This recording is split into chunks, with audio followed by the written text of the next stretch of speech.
Decorating a small apartment definitely comes with its own set of challenges. Add too much and the space can end up feeling very crammed and tight. Add the wrong sort of furniture and you can end up much shorter on storage than you would like. But with the right furniture, you can transform a small apartment into a beautiful space that feels open, has plenty of storage, and most importantly, feels like home. So without further ado, here are my top 10 tips on how to decorate a small apartment.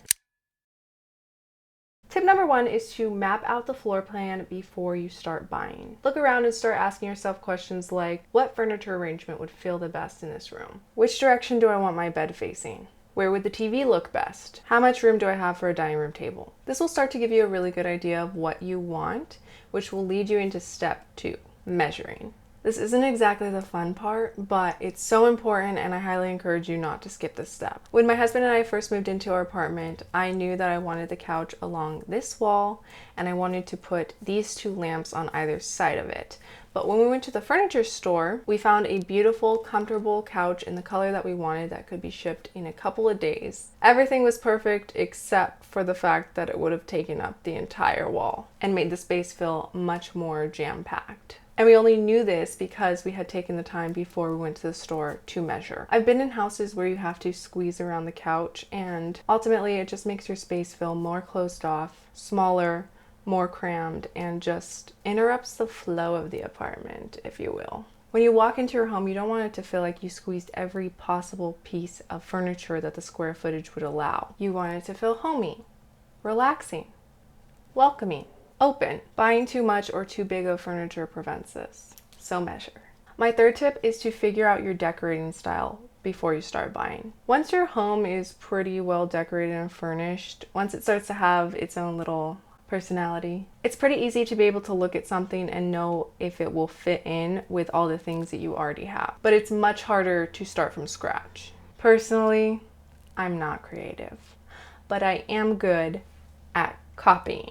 So what I did is I followed a bunch of interior design accounts on Instagram. You could also do this on Pinterest or even Google it. And I started saving pictures of homes that I really liked. Then when I had a big fat collection of them, I scrolled through those pictures of all my favorites and tried to envision what style would go well with the floors and the walls in my apartment. A good thing to keep in mind as you're going through this process is asking yourself, what do you want your home to feel like when it's completely decorated? For example, I knew that I wanted my bedroom to feel very calm and relaxing. I didn't want harsh colors, not even bright white. I wanted soft and natural tones to be the dominant theme throughout the room. So I specifically chose inspiration pictures that went along with that vision. Your main goal in this is not to copy someone else's home exactly. It's more to get an idea of how people put colors, textures, and furniture styles together to create a really beautiful look. And you can take the concept and recreate it with your own personal touch. My fourth tip is to buy furniture that doubles as storage.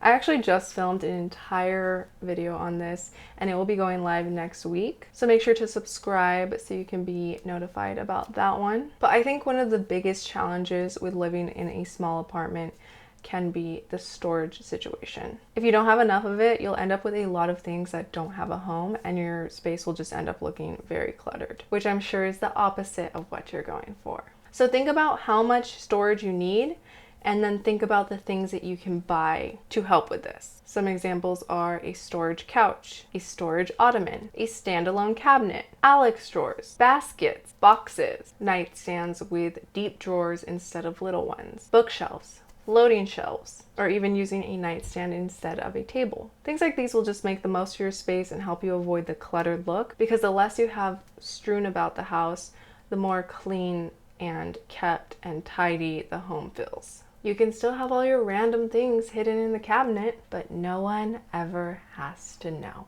Magic. Tip number 5 is to go with a lighter color scheme. I definitely followed this rule because I knew that it would make my space look bigger, brighter, and more open.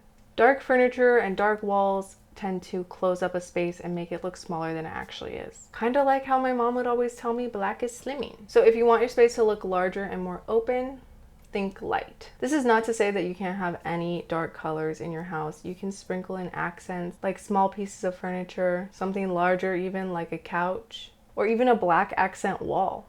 but the majority of the house should be lighter colors to create that more open feel. Tip number 6 is to incorporate symmetry where you can. This will level up your home and make it look more designer and less Wayfair. Don't get me wrong, I love Wayfair. I love it. I own plenty of it, but do I want it to look like I own plenty? You don't have to do this everywhere. I definitely like to play around with asymmetrical things like a vase that's taller on one side and a little candle on the other, or a single plant cascading down at the end of a shelf, a single chair at the end of the couch. There's a place for all that stuff, and it can look really good and purposeful, but it is good to balance it out with symmetry. I think the main places that you can try to make sure you incorporate is in the bedroom on either side of the bed, whether it be 2 nightstands, 2 lamps, etc.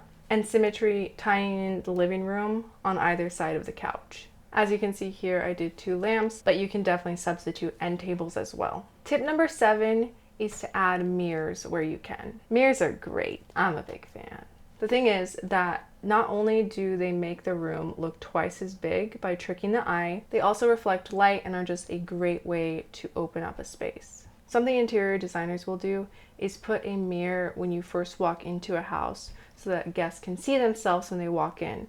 It's a trick to make them more comfortable. But whether you put it in the front entryway, the kitchen, the bedroom, the living room, wherever, it really just does make your space look bigger and brighter. My 8th tip is to match undertones where you can. This was actually a mistake that I made when we moved in and I furnished the apartment.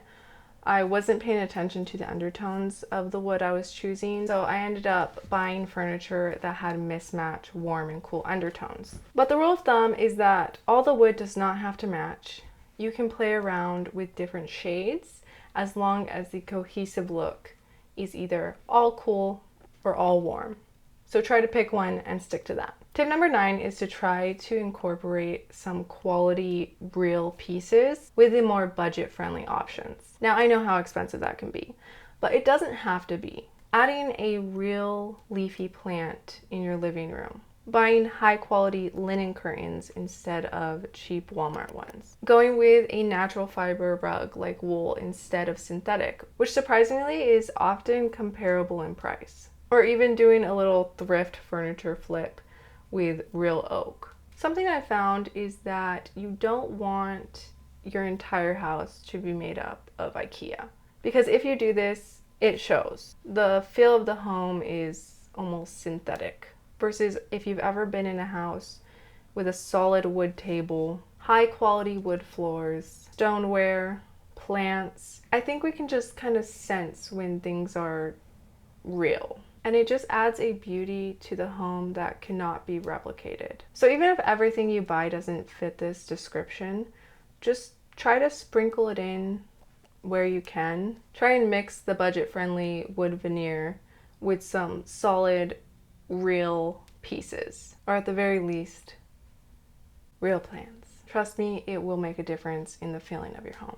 My next tip is that less is sometimes more. Resist the urge to crowd every surface and wall with decorations. Things stand out more and are more significant when they are not surrounded by lots of other things. Just think about a great tree in a meadow. You can appreciate its beauty more than you would be able to if it was surrounded by 1,000 other great trees in a forest. So try just to pick things that you love, put the rest away, and your space will feel more peaceful and more beautiful, especially because of how easy it is for a small space to start to feel cluttered. And finally, the most important part of making an apartment feel and look nice is keeping it clean. So I highly encourage you to check out my video on that right here next. Hit that subscribe button for more videos on simpler living, biblical femininity, and the art of homemaking. Thank you so much for watching, and I will see you in my next one.